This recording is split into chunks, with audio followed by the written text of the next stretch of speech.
The Arcturus Diplomatic Center hung like a crystalline spider in space, its gleaming spires catching the light of 3 distant suns. Admiral Sarah Chen watched it grow larger through the viewport of the Earth vessel Endeavour, her expression carefully neutral despite the gravity of her mission. Humanity's first official contact with the Arcturus Confederation would determine the fate of Earth's expansion into the stars. Final approach vector confirmed, Admiral. Lieutenant Rodriguez reported from the helm. Arcturus Control has granted us docking clearance. Chen nodded, straightening her ceremonial uniform.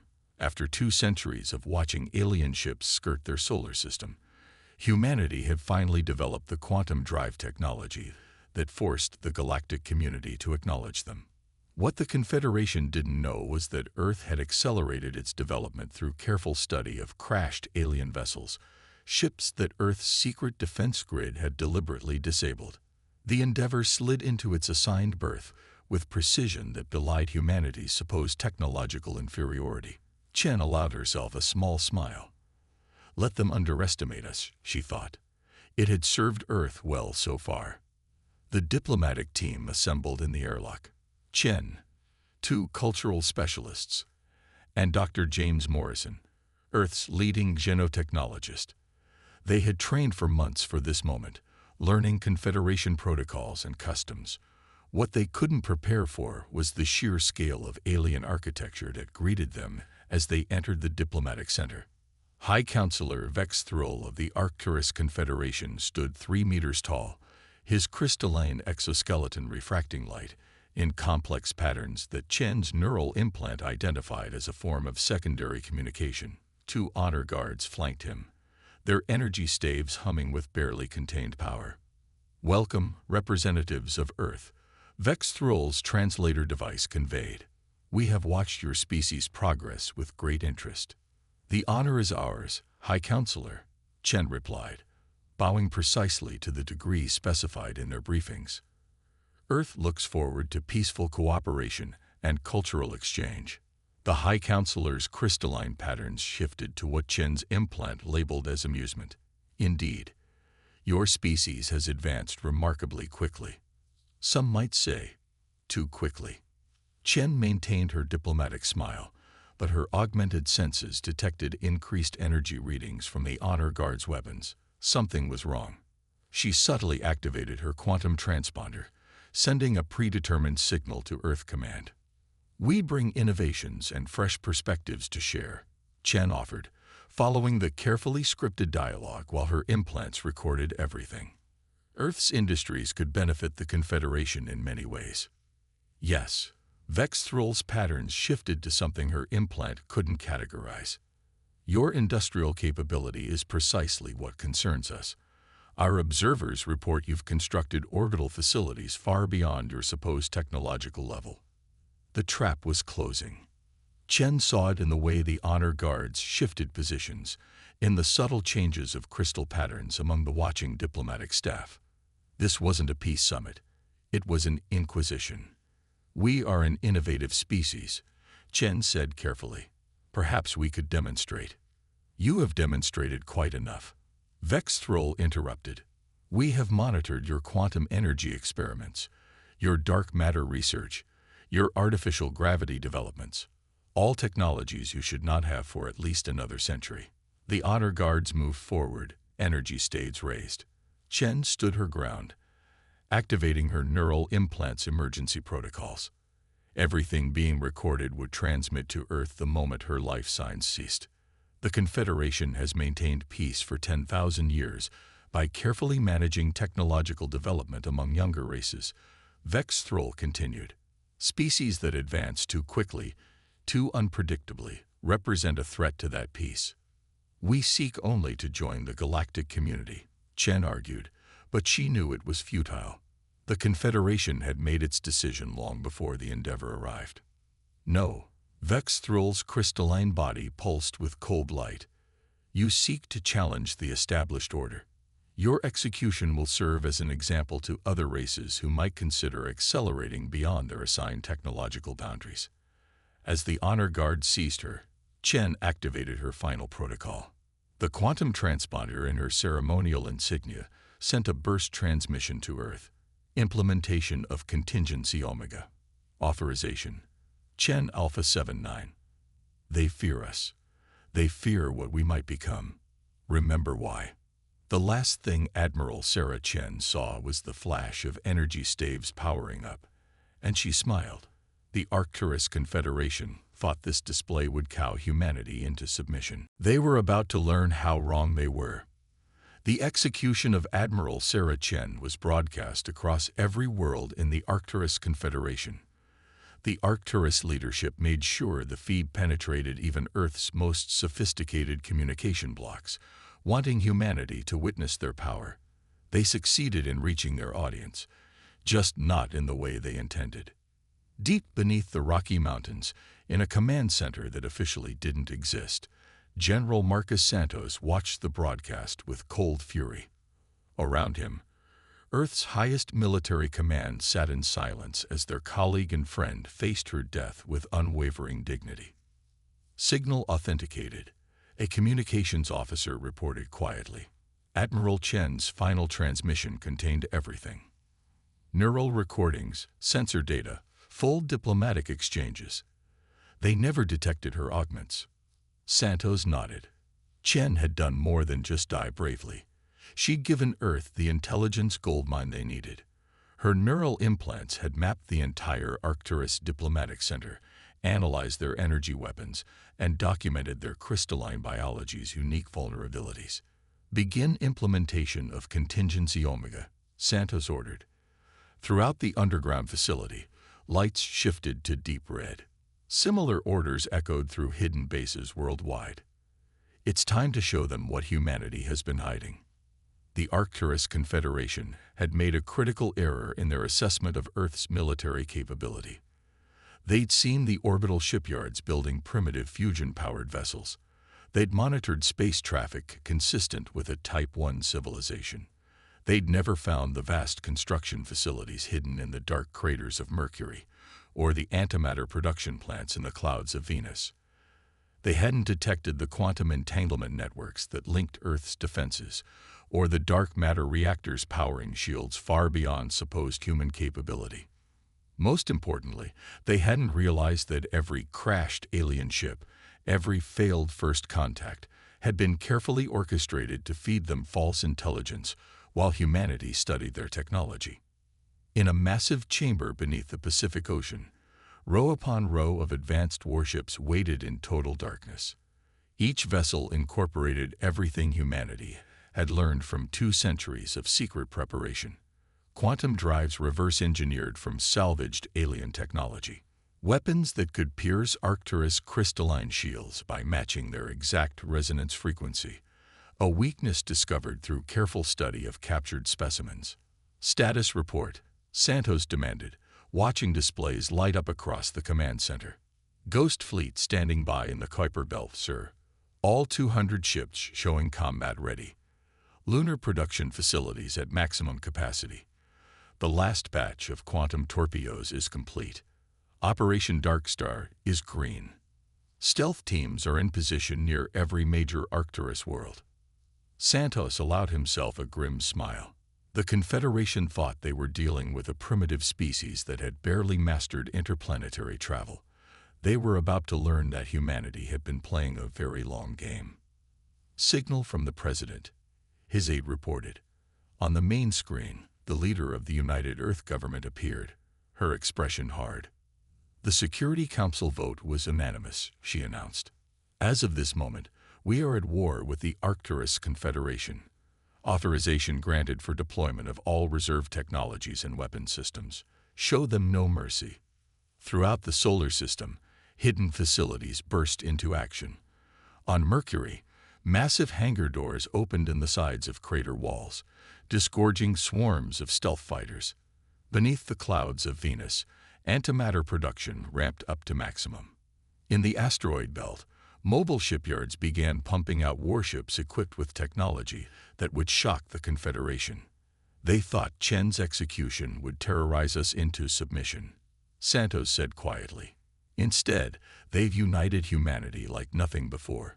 Every nation, every colony, every settlement agrees. The Confederation must fall. The first phase was already in motion. Stealth teams armed with quantum phase weapons were infiltrating key Confederation worlds. The Ghost Fleet, invisible to conventional sensors, was moving into strike position. Earth's apparent weakness had been carefully crafted bait, and the Confederation had taken it completely. "Send the general order," Santos commanded. "All units, Operation Thunderstrike begins in 6 hours. Remember Admiral Chen. Remember why we fight." As the message went out, he studied the holographic display showing the Arcturus Confederation's territory. They had ruled the galaxy through fear and technological suppression for 10,000 years. Their empire spanned 1,000 worlds, and they had just picked a fight with the one species that had spent centuries preparing specifically to tear them down. Final transmission from Admiral Chen's neural feed decrypted. An analyst reported, "Sir, you need to see this." The display showed Chen's last moments, but more importantly, it showed her scanner's analysis of the Confederation leadership's reaction to her defiance.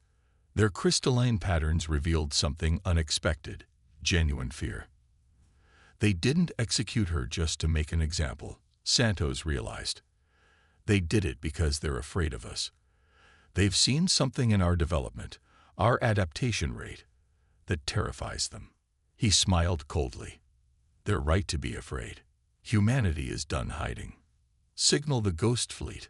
Operation Thunderstrike begins now. In the darkness of space, humanity's vengeance was about to be unleashed. The Confederation had wanted to teach humanity its place in the galaxy. They were about to learn that humanity's place was no longer beneath them. The Arcturus homeworld gleamed like a faceted jewel in space, its crystalline cities refracting starlight in dazzling patterns. High Counselor Vex Thrall stood in his command center, surrounded by displays showing the Empire's might. A week had passed since the human admiral's execution, and the galaxy had fallen silent in apparent acceptance of Confederation authority. The first sign that something was wrong came from a minor border outpost. A routine status report failed to arrive. Then another, and another. Within hours, 20% of the Confederation's early warning network had gone dark. "Impossible," Vex Thrall's second-in-command whispered, crystalline patterns showing confusion. "Those stations are protected by our most advanced shields. Launch scout ships," Vex Thrall ordered. "Find out what's happening." But the scout ships found nothing. No debris, no signs of battle, no evidence of what had silenced the outposts. It was as if they had simply ceased to exist. The truth revealed itself in a way none of them expected. At precisely 300 Confederation Standard Time, every quantum communications channel in the Empire erupted with the same message: Admiral Chen's execution, but not the Confederation's sanitized version. This was the raw feed from her neural implants, showing her dignity, her defiance, and most importantly, her smile at the end. The message repeated on every frequency, impossible to shut down or block. And beneath it, a simple text: "Remember why." That's when the Ghost Fleet struck. 200 warships materialized simultaneously across Arcturus space, their quantum drives operating on principles the Confederation had thought impossible for centuries to come. They appeared inside defensive perimeters, their stealth systems having rendered them completely invisible to the most sophisticated scanning networks in the galaxy. Multiple hostile contacts. The tactical officer's crystalline form pulsed with alarm. Energy signatures unlike anything in our database. Before Vex Thrall could respond, the first quantum torpedoes struck. They didn't impact the crystalline shields protecting Arcturus cities. They phased through them. Their frequency precisely matched to pass between the energy lattices. Admiral Chen's final neural scan had given humanity exactly the data they needed. On the planet below, stealth teams that had infiltrated days earlier activated their signals. Hundreds of resistance fighters from species long oppressed by the Confederation emerged from hiding, armed with weapons that could shatter crystalline bodies with targeted resonance pulses. How? Vex Thrall demanded as reports of simultaneous attacks flooded in from across Confederation space. They were primitive, Contained. The answer came in a transmission that broke through every security protocol, displaying on the command center's main screen. General Santos's face filled the display, his expression carved from stone. "You thought you were watching us," he said quietly, "but we were studying you. Every crashed ship, every failed diplomatic mission, every technological limitation we showed you, all carefully planned. You taught us everything we needed to know to tear your empire down." Vexthrol's patterns shifted to show rage. "You cannot hope to defeat 10,000 years of Confederation power. We already have." Santos smiled, and it was the same smile Chen had shown at her execution. "Your early warning network is gone. Your shield frequencies are compromised. Your biological vulnerabilities are exposed. And this is just the first wave. Throughout Confederation space, humanity's true military might revealed itself. The Ghost Fleet was merely the vanguard. Behind it came the main battle groups, ships powered by dark matter reactors, armed with weapons reverse-engineered from centuries of studying Confederation technology. But Earth's greatest weapon wasn't technological. It was psychological. With each strike, they broadcast Chen's execution again, along with evidence of Confederation atrocities against other species. The carefully maintained fear that had kept the Empire's subject races in line for millennia began to crack. "All ships, execute combat pattern Chen," Santos ordered. The Ghost Fleet moved with impossible precision, their quantum-linked AI systems coordinating strikes that seemed to ignore the laws of physics. They didn't just attack military targets, they struck at the very symbols of Confederation power.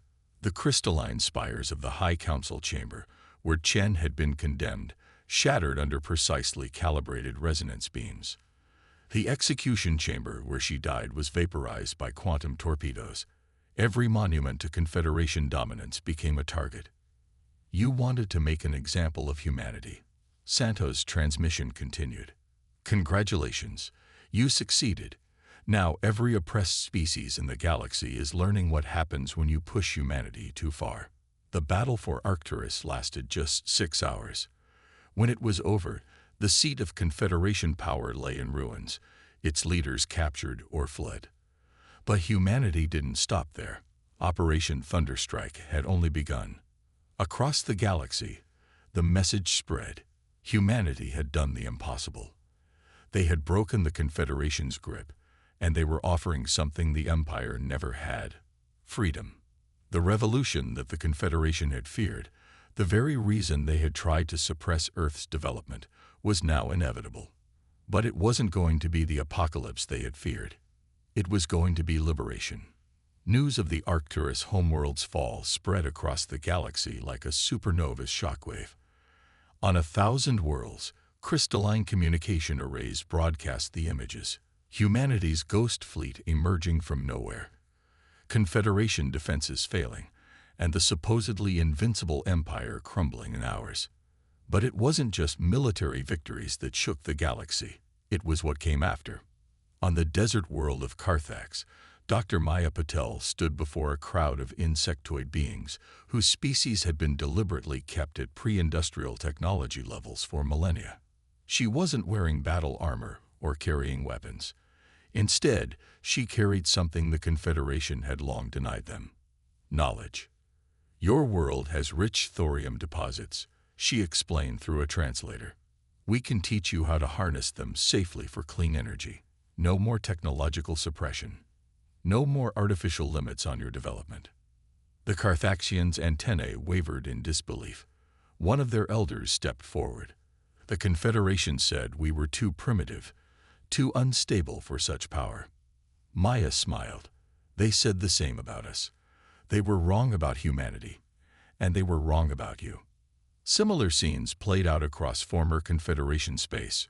Earth hadn't just broken the Empire's military might. They were systematically dismantling the lies and restrictions that had kept countless species subordinate. In orbit around a gas giant's moon, General Santos watched the holographic display showing the spread of revolution. Not all of it was peaceful. Some Confederation loyalists fought back desperately, while opportunistic warlords tried to seize power in the chaos. "Status report," he ordered. His tactical officer, now coordinating with AI systems that no longer needed to hide their true capabilities, responded crisply. "Ghost Fleet units have secured 80% of major Confederation military installations. Liberation forces are active on over 600 worlds. Refugee flows are within projected parameters." Santos nodded. The human fleet's greatest challenge wasn't military anymore. It was humanitarian. Countless species, suddenly freed from technological restraints, were hungry for advancement. Some wanted revenge. Others simply wanted to survive the collapse of the only system they'd ever known. "Signal from the Resistance Coordination Council," his communications officer announced. On the main screen appeared an array of faces, representatives from dozens of formerly suppressed species who had secretly prepared for this moment alongside humanity. A being of living plasma, contained within an energy field, spoke first. The Confederation believed they were maintaining peace through control. They never understood that true stability comes from cooperation, not suppression. "Agreed," Santos replied. "Which is why Earth has no intention of simply replacing the Confederation's empire with our own. Every species must be free to develop according to their own path." But freedom brought challenges. On the industrial world of Nexus Prime, Maya's team had to prevent a newly liberated machine race from unleashing a vengeful AI swarm against their former oppressors. In the Carina sector, human peacekeepers mediated between species whose ancient grievances had been suppressed but never resolved by Confederation rule. The Ghost Fleet, originally designed for stealth and strike warfare, found itself serving as a humanitarian armada. Ships that had slipped past Confederation defenses now delivered medical supplies, educational materials, and technological blueprints to worlds eager to begin their delayed development. Not everyone welcomed humanity's intervention. Some called them hypocrites, pointing out that Earth had achieved its victory through centuries of deception. Others feared that humans would prove to be even worse masters than the Confederation had been. Maya addressed these concerns during a critical meeting with resistance leaders from across the galaxy. "We hid our capabilities because we had to," she explained. "But we never lost sight of our goal, not just to break the Confederation, but to ensure nothing like it could ever rise again." She activated a holographic display showing the proposed structure for what would replace the fallen empire, the Galactic Coalition. Not a human-dominated hierarchy, but a genuine federation of equals. Species would advance at their own pace, share knowledge freely, and maintain independence while working together. The Confederation's great lie, Santos added from his command ship, was that peace required control. "We're going to prove that the opposite is true." But even as the liberation progressed, disturbing reports began to arrive. The remaining Confederation leaders, those who had escaped the fall of Arcturus, were gathering their forces. They had withdrawn to their most heavily fortified systems, taking with them weapons and technologies even humanity hadn't known about. More worryingly, they had begun activating ancient defensive systems, relics from before their rise to power. The same fear that had driven them to execute Admiral Chen, the fear of losing control, was now pushing them toward a desperate final gambit. "Multiple quantum anomalies detected in the Carina sector," Santos' sensors officer reported. "Energy signatures unlike anything we've encountered." Maya, coordinating refugee efforts 2 sectors away, received similar readings. "Whatever the Confederation is planning," she transmitted to Santos, "they're willing to burn the galaxy to prevent their complete defeat." Santos studied the tactical display, watching the anomalies spread. The Confederation's leadership had lost their empire, but they still had one card left to play, and humanity would have to decide how far they were willing to go to stop them.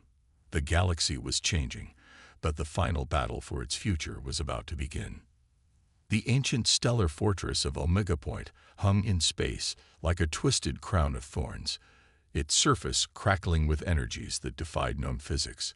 This was where the remaining Confederation leadership had made their final stand, activating technology so dangerous they had sealed it away eons ago. By the stars, Maya whispered, studying the sensor readings from her research vessel.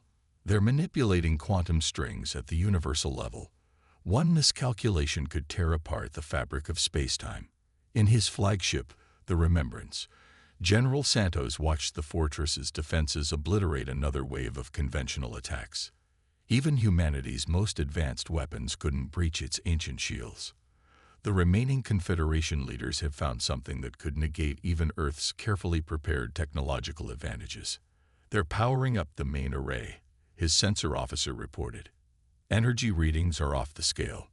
Through quantum-encrypted channels, the last message from the Confederation leadership reached every ship in the combined fleet. "If we cannot rule, we will remake. The galaxy will return to its primordial state, and from its ashes, we will build anew." Santos' tactical display showed the impossible. The fortress was generating enough power to initiate a cascade reaction that would unravel the quantum structure of space itself. The Confederation would rather destroy everything than accept a galaxy they couldn't control. But humanity hadn't spent centuries preparing for one threat alone. Even as the fortress powered up its doomsday weapon, Dr. Maya Patel was completing the final calculations for humanity's ultimate contingency plan. "General," she transmitted from her research vessel, "remember what Admiral Chen discovered in her final scan. The crystalline beings' fear wasn't just of our technological progress. They feared our ability to see patterns they couldn't, to find solutions they'd never imagine." Santos nodded grimly. "You've found something in the fortress's design. Better." Maya's fingers flew across her console, sending data to the fleet. "I've found what they missed about their own ancient technology. The fortress isn't just a weapon. It's a key. The ancients built it to reshape reality. Yes, but not for destruction. For transformation." The plan came together in moments. The Ghost Fleet, coordinating with ships from 100 liberated species, moved into precise positions around the fortress. Each vessel activated specially modified quantum resonators, tuned to frequencies Maya had calculated. They thought bigger weapons were the answer, Maya explained as the fleet synchronized its efforts. But sometimes the key to victory is understanding what your enemy never could: yourself. The fortress's energy patterns began to shift, its destructive power redirecting through channels its builders had intended, but the Confederation had never comprehended. The very weapon they hoped would destroy the galaxy became the tool of their final defeat. In a flash of light that momentarily outshone the surrounding stars, the fortress's defenses collapsed. Not from violence, but from harmony. The combined fleet's resonators had helped the ancient structure remember its true purpose. The remaining Confederation leaders, their crystalline forms reflecting their terror, found themselves unable to fight back as human peacekeepers and liberation forces breached their last sanctuary. Their own weapon had been turned against them, not to destroy, but to reveal. In the fortress's central chamber, Maya discovered records that changed everything. The Confederation's rise to power had been built on stolen technology they'd never fully understood. Their fear of other species' advancement came from their own deep insecurity about their right to rule. "Poetic justice," Santos remarked as the last Confederation leader was taken into custody. "They feared us because they saw in humanity what they'd hidden from themselves, the truth that real power comes from understanding, not control." 1 month later, representatives from over 1,000 species gathered in the reconstructed halls of what had been the Confederation's capital. The Galactic Coalition was becoming reality, built on principles of mutual advancement and shared knowledge rather than suppression and fear. Admiral Chen's memorial stood in the center of the new council chamber, but it wasn't a statue of her execution. Instead, it showed her as she truly was: a pioneer, a diplomat, a warrior who had given her life not just for humanity, but for all species who dreamed of reaching their full potential. Maya, now heading the Coalition's Scientific Development Council, often found herself looking up at that memorial. "They thought they were teaching us our place in the galaxy," she would tell visitors. "Instead, they taught us humanity's true purpose: not to rule, not to destroy, but to ensure that no species ever again has to hide its light." The Ghost Fleet remained, transformed from an instrument of war into a force for peace and discovery. Earth had proved it could fight when necessary, but its real strength lay in its ability to imagine a better future and help others achieve it. Remember why had been humanity's battle cry. Now it became their mandate. Remember why they fought, why they sacrificed, why they never gave up. Not for revenge, not for power, but for the right of all beings to grow, to learn, and to reach for the stars without fear. The galaxy had burned, but from its flames, something greater had emerged. The age of suppression was over. The age of possibility had begun.